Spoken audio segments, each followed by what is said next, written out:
Bonjour à toutes et à tous, bienvenue dans l'actualité de la semaine sur Diaspora TV. Nous commençons en diplomatie. Le président de la République, Bassirou Diomaye Diakhar Faye, s'est entretenu ce matin du lundi avec Rodolphe Sadé, président directeur général de CMA-CGM, l'un des leaders mondiaux du transport maritime. Le groupe qui s'appuie sur une flotte d'environ 700 porte-conteneurs et une présence internationale dans plus de 170 pays figure parmi les acteurs de premier plan du secteur logistique global. Les discussions ont principalement porté sur le potentiel de croissance de l'activité portuaire du Sénégal et au sein de la sous-région ouest africaine. L'entretien a permis d'aborder les perspectives stratégiques offertes par la future mise en service du port de Ndayane ainsi que le déploiement de sa zone économique spéciale associée.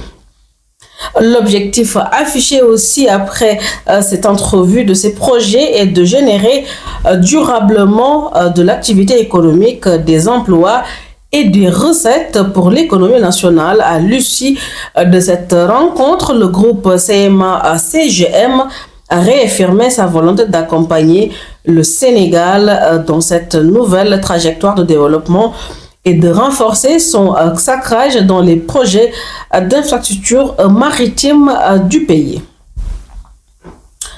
Les initiatives SA de Samacha ont été officiellement lancées ce lundi à Dakar avec pour mission principale la mobilisation des ressources financières destinées à relever les défis de la santé maternelle, néonatale et infantile au Sénégal. Ce programme met l'accent sur la promotion de la planification familiale comme levier de réduction de la mortalité au sein du système de santé national. Selon Patrick Mugima, directeur régional du consortium SASA, l'objectif est de mener un plaidoyer législatif en mobilisant les parlementaires pour renforcer leur rôle dans le financement national de la planification familiale. La stratégie repose également sur l'établissement de partenariats plutôt formels et de mécanismes de coordination entre les équipes régionales et les acteurs politiques. Le consortium entend soutenir les priorités définies par l'État sénégalais tout en travaillant étroitement avec les communautés pour garantir le respect des réalités culturelles locales.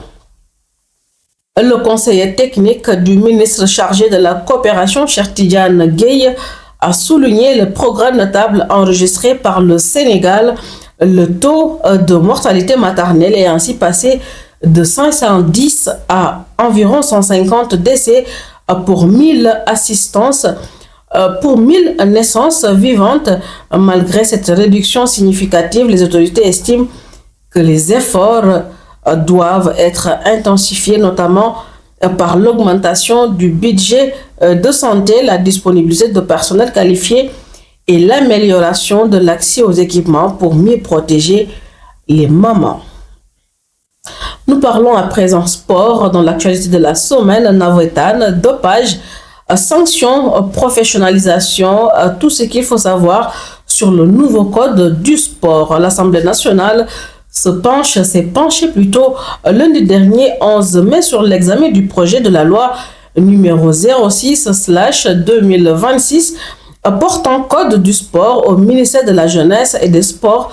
Le nouveau projet de code du sport sénégalais introduit des dispositions novatrices et en matière de professionnalisation avec la reconnaissance officielle des sociétés sportives, des agences sportives et des ligues professionnelles, créant ainsi un environnement juridique propice à l'émergence d'une économie structurée du sport. Et puis la commission de l'éducation, de la jeunesse, des sports et des loisirs s'est réunie vendredi dernier, 9 avril 2026, sous la présidence de Monsieur El Hadji Gueye, président de la dite commission. À l'effet, d'examiner le projet de loi numéro 06/2026 portant code du sport. Le gouvernement était représenté par Mesdames Hedi Diagne Gueye et Marie-Rose Fatou Faye, respectivement ministre de la Jeunesse et des Sports et secrétaire d'État auprès du Premier ministre chargé des relations avec les institutions, porte-parole du gouvernement entouré de leurs principaux collaborateurs. Nous passons maintenant à la dette du Sénégal. El Malick Ndiaye qui réaffirme le refus de la restructuration et plaide pour une gestion souveraine. Le président de l'Assemblée nationale, El Hadji Malick Ndiaye, a participé ce lundi à Dakar à la rencontre d'experts organisée par IDEA Africa Network sur le thème « La crise de la dette du Sénégal dans une perspective globale ». À cette occasion, il a défendu l'option du Sénégal fondée sur la souveraineté et la transparence et a réitéré la position des autorités sur les non-restructurations de la dette. Un choix souverain, responsable et assumé, d'après El Malick Ndiaye. Je voudrais réaffirmer, je cite avec clarté, la position des autorités sénégalaises. La restructuration de la dette n'est pas l'option retenue par le Sénégal. Cette position ne relève ni du délit, ni de l'improvisation, ni d'un prétexte de faiblesse.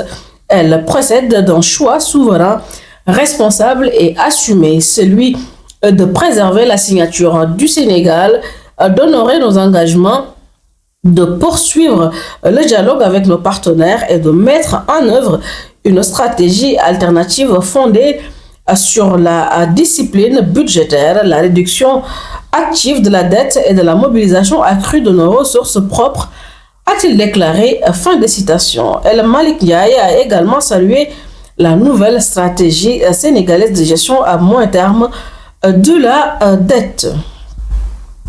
Nous parlons maintenant de l'affaire du marché d'armement de 45 milliards de francs CFA. Une plainte de l'AJE conduit à 2 mandats de dépôt au Sénégal sous le règne de l'ancien président Macky Sall. Un marché d'armement estimé à 45 millions de francs CFA avait défrayé la chronique et suscité de nombreuses interrogations sur une prétendue opacité. Signé le 30 décembre 2021, ce marché secret défense visait à équiper le ministre de l'Environnement, Eaux et Forêts en matériel militaire. Le contrat aurait été attribué à la société Lavie commerciale brokeuse Swarl, fondée seulement quelques semaines avant la signature. Le fournisseur Aboubakri H est un intermédiaire nigérien déjà cité dans les affaires similaires en Afrique de l'Ouest, alors que le dossier semblait au point mort. Dans son édition de ce mardi, le quotidien Libération révèle que l'affaire a été relancée par les autorités compétentes après une plainte de l'agent judiciaire de l'État, AJE. 2 personnes ayant intervenu dans la procédure ont été inculpées et placées sous mandat de dépôt par le juge du 3e cabinet financier, précisant nos confrères. Nous parlons maintenant de l'africaniste ou Youssou Kemi Seba qui reste en détention dans la salle surchauffée du tribunal. La procureure a pu terminer l'exposé des preuves et expliquer pourquoi une remise en liberté sous caution n'est pas envisageable selon elle. D'après les éléments recueillis par la police, Kemi Seba et son fils, aidés par le leader d'un groupe identitaire afrikaner, prévoyaient de franchir illégalement la frontière avec le Zimbabwe, puis d'y être exiltés par avion dans l'optique d'aller commettre des actes terroristes en Europe. Prenant en compte cette première tentative de quitter illégalement le territoire et les risques d'atteinte à la sûreté publique ou d'intimidation de témoins, le parquet s'est opposé à toute libération sous caution. Des accusations complètement sensationnalistes qui ne reposent sur aucune base dénonce Kémi Séba dans sa déclaration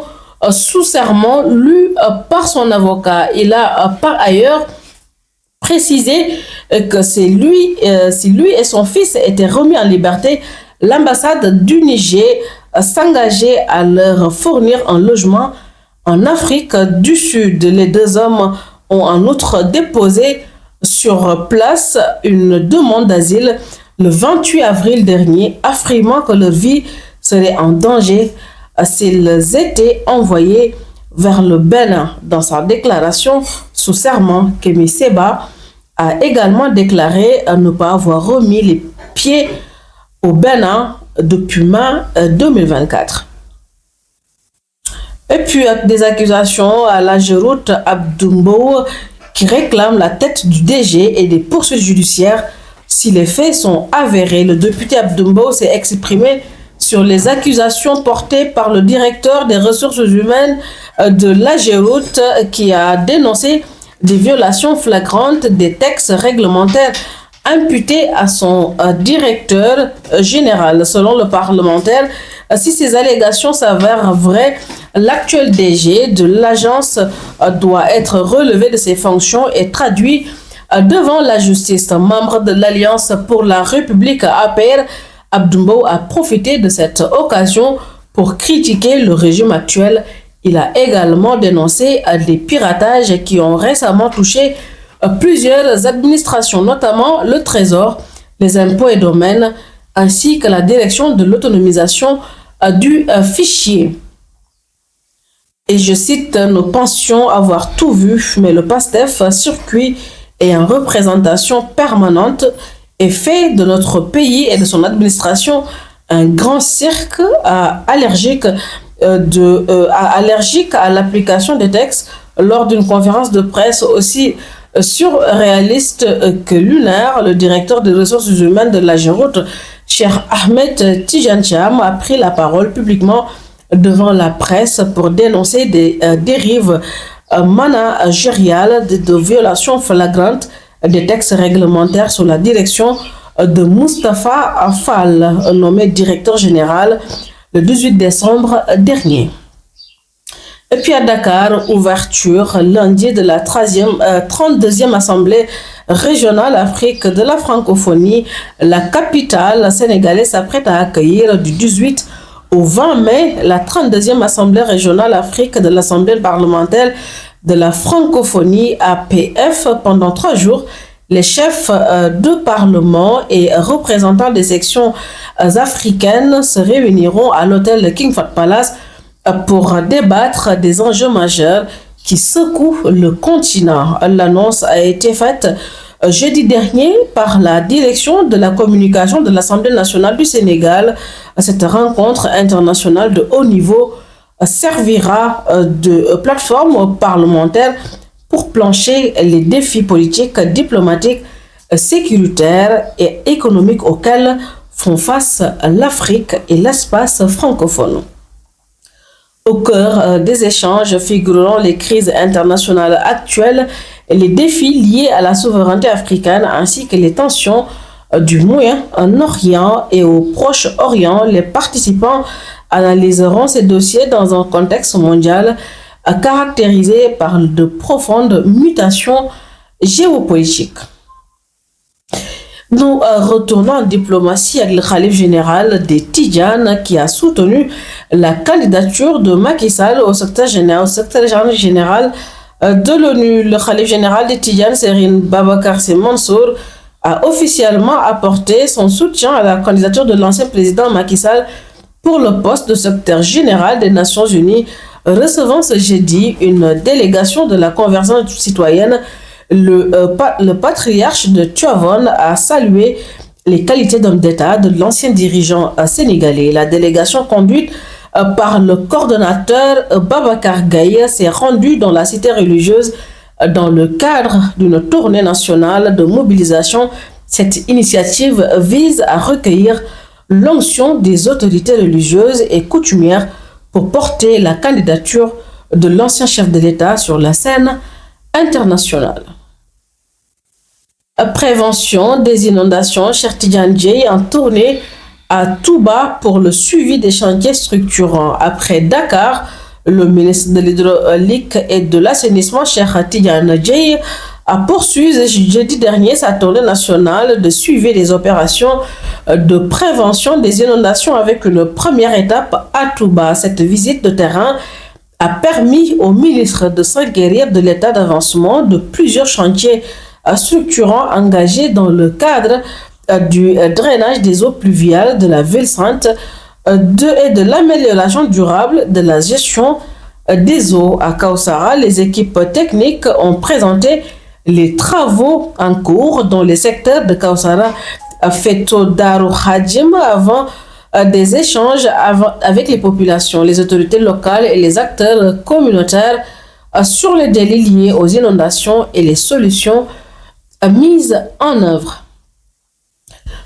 Et puis notre point dernier dans l'actualité de la semaine, il s'agit du dossier Anamo, l'audition au fond de Maodo Malick Mbaye, renvoyé extrait hier de sa cellule du pavillon spécial pour être entendu sur le fond par le pôle judiciaire financier.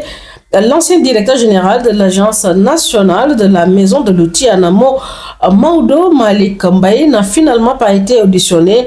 La séance a été reportée pour cause de dossier incomplet. Selon son avocat, Maître Ndiaga Dabo, ce contretemps technique repousse l'interrogation à une date ultérieure. Cette audition est pourtant cruciale pour la défense qui prévoit d'introduire une nouvelle demande de mise en liberté provisoire dès que son client aura pu s'expliquer devant le magistrat instructeur.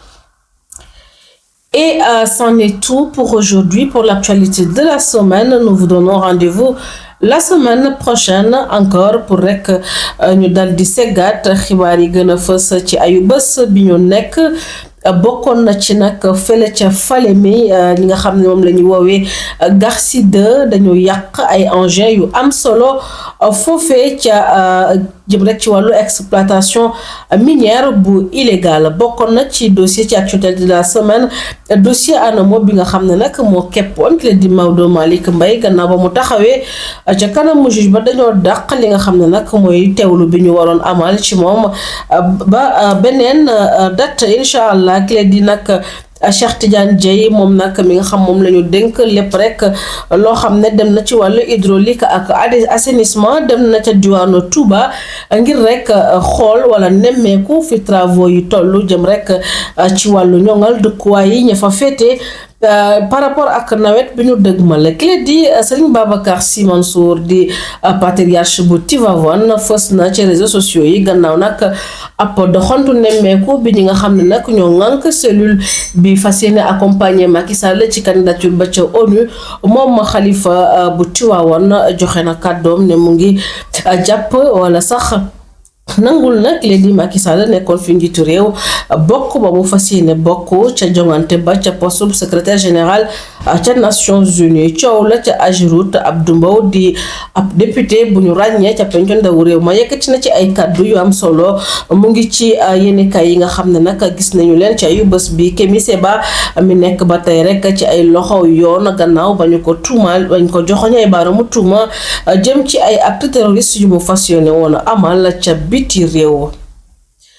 Wax nañ it ci marché bu am solo bi nga xam ne nag demoon na ci wàllu armement ñu luubal fa ay koppar ca jamonoy ki nga xam ne nag mooy Macky Sall nekkoon fi njiitu réew la amoon. Rapport bi nag képp na ñaari nit yoo xam ne rek dañu bokkoon ci li nga xam ne nag moo di mbir moomee. cantat ngërëm ñeel na leen yéen ñuy topp Diaspora TV saa su nekk jox leen dig daje la semaine prochaine incha allah ci yeneen revue.